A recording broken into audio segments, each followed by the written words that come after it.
Everyone, स्वागत है आपका मेरे चैनल पर। तो हाजिर हूँ मैं फिर से एक न्यू इंटरेस्टिंग मॉरल स्टोरी के साथ। बहुत सारे वर्ड मीनिंग आप इस स्टोरी में सीखेंगे। इसके साथ ही स्टोरी को रीड करना और इंग्लिश वर्ड्स के करेक्ट प्रोनाउंसिएशन के बारे में भी सीखेंगे। तो स्टोरी स्टार्ट करने से पहले अगर आप इस चैनल पर न्यू हैं, मेरी वीडियो को पहली बार वॉच कर रहे हैं, तो मेरे चैनल को सब्सक्राइब कर लें और जो बेल का आइकन दिख रहा है उसे भी प्रेस कर दें ताकि मैं जब भी वीडियो अपलोड करूं तो इसका नोटिफिकेशन आप तक पहुंच जाए। और अगर आप मुझे फेसबुक पर सुन रहे हैं तो फॉलो कर लें। तो चलिए स्टार्ट करते हैं आज का यह इंटरेस्टिंग मॉरल स्टोरी। आज के स्टोरी का टाइटल है नेवर गिव अप। नेवर का अर्थ होता है कभी नहीं, गिव अप यानी कि हार मानना। तो शीर्षक का अर्थ हुआ कभी हार मत मानो। So let's begin the story. Long ago, a boy named Ludwig van Beethoven was born in Germany. Long ago यानी काफ़ी समय पहले या लंबे समय पहले। A boy यानी एक लड़का, named यानी नाम था, Ludwig van Beethoven यानी कि एक लड़का जिसका नाम था Ludwig van Beethoven was born in Germany। वह जर्मनी में पैदा हुआ था। When Beethoven was young, his strict father would beat him furiously for trivial mistakes. When का अर्थ होता है जब। Beethoven was young, young का अर्थ होता है जवान या छोटा। तो यहाँ बीथोवेन के जो कि महान संगीतकार थे, उनके बचपन या युवावस्था की बात की जा रही है। हिस यानी कि उनके, स्ट्रिक्ट यानी कि सख्त, फादर यानी पिता, वुड बीट हिम यानी उन्हें मारते थे। फायरसली फॉर ट्राइवल मिस्टेक्स। फायरसली का अर्थ होता है बुरी तरीके से, फॉर यानी के लिए, ट्राइवल मिस्टेक्स यानी छोटी छोटी गलतियाँ। तो इस सेंटेंस को देखते हैं कि जब बीथोवेन युवावस्था में थे या छोटे थे, तब उसके सख्त पिता छोटी छोटी गलतियों पर भी उन्हें बुरी तरह पीटते थे। He was often criticized for handling the piano awkwardly। He यानी कि वह, was often का अर्थ होता है प्रायः या अक्सर। क्रिटिसाइज्ड यानी कि बुरा कहा जाता था या निंदा की जाती थी। क्रिटिसाइज का अर्थ बुरा कहना या निंदा करना, आलोचना करना। तो क्रिटिसाइज्ड है इसलिए V2 में है, इसलिए बुरा कहा जाता था या निंदा की जाती थी। फॉर यानी के लिए। हैंडलिंग द पियानो awkwardly यानी कि असहज तरीका। तो इस सेंटेंस को देखते हैं। उन्हें पियानो बजाने का अजीब तरीका अपनाने के लिए अक्सर टोका जाता था या उनकी आलोचना की जाती थी। Even his teachers called him a hopeless composer। Even का अर्थ होता है यहाँ तक कि। His teacher यानी उनके शिक्षक, called him यानी उन्हें बुलाते थे, a hopeless composer। यानी कि एक, होपलेस यानी निराशावादी, कंपोजर यानी संगीतकार। होपलेस को हम लोग बेकार भी कह सकते हैं। तो इस सेंटेंस को देखते हैं कि यहाँ तक कि उनके शिक्षक भी उसे एक निराशाजनक या बेकार संगीतकार कहते थे। As he grew up, Beethoven did not get any support or praise from people। As he grew up यानी जैसे जैसे वे बड़े हुए। Beethoven did not get any support। Support का अर्थ होता है मदद। प्रेस का अर्थ होता है प्रशंसा, और का अर्थ होता है या, फ्रॉम यानी कि से, पीपल यानी कि लोग। तो इस सेंटेंस को देखते हैं कि as he grew up जैसे जैसे वे बड़े हुए, Beethoven did not get any support or praise from people। Beethoven को लोगों से कोई मदद या प्रशंसा नहीं मिली। However, he never gave up। However यानी हालांकि या फिर भी, ही नेवर गेव अप, यानी हालांकि या फिर भी उसने कभी हार नहीं मानी। He tried and tried until finally he gave a brand new dimension to the conventional music.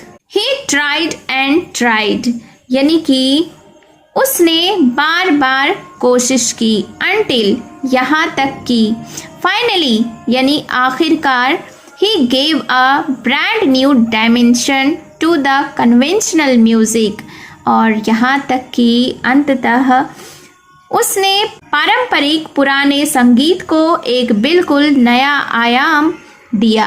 तो इस सेंटेंस को एक बार फिर से देखते हैं कि उन्होंने बार बार कोशिश की और आखिरकार उसने पारंपरिक पुराने संगीत को एक बिल्कुल नया रूप दिया।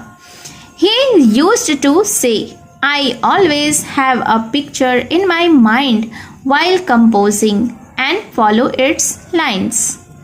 He used to say, यानी वे कहा करते थे या वे अक्सर कहते थे, I always have a picture in my mind, यानी कि हमेशा मेरे दिमाग में एक तस्वीर रहती है, while composing रचना करते समय, and follow its lines और मैं इसकी रूपरेखा का पालन करता हूँ। When Beethoven was at the height of his career, he completely lost his hearing. When यानी कि जब, Beethoven was at the height of his career, यानी कि जब बेथोवन अपनी कैरियर के शिखर पर थे, उसने अपनी सुनने की क्षमता खो दी, यानी कि अब वह बिल्कुल सुन नहीं सकते। Yet he did not give up and composed the great symphony. Yet यानी फिर भी, he did not give up, उसने हार नहीं मानी, and composed the great symphony. Symphony का अर्थ होता है एक प्रकार की शास्त्रीय वाद्य संगीत रचना जिसे आमतौर पर ऑर्केस्ट्रा बजाता है। तो इस सेंटेंस को फिर से एक बार देखते हैं। Yet he did not give up, हालांकि या फिर भी उसने हार नहीं मानी। Composed 5 great symphonies, हालांकि उसने हार नहीं मानी और उसने 5 बेहतरीन सिम्फनी संगीत की रचनाएं की। Even then, फिर भी या उसके बावजूद, people criticized his music, लोगों ने उसके संगीत की आलोचना की, यानी कि उन्होंने जो भी सिम्फनी बनाई उनकी लोगों ने भर भर कर बुराई की। They said, वे कहते यानी कि लोग कहते, it is unconventional and utterly new. Unconventional का अर्थ होता है जो पारंपरिक नहीं हो, अटरली यानी पूरी तरीके से, न्यू यानी कि नया। तो इस सेंटेंस को देखते हैं कि दे सेड यानी उन्होंने कहा, यानी लोगों ने कहा कि इट इज़ अनकन्वेंशनल, यह पारंपरिक नहीं है, एंड अटरली न्यू और पूरी तरह से नया है। However, Beethoven was unmoved and kept believing in his own compositions.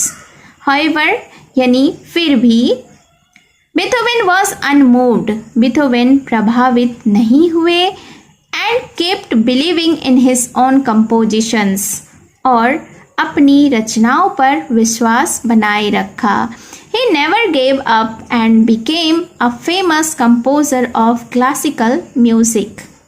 He never gave up यानी उन्होंने कभी हार नहीं मानी, and became a famous composer और एक प्रसिद्ध कंपोजर बने यानी संगीतकार बने of classical music, शास्त्रीय संगीत के।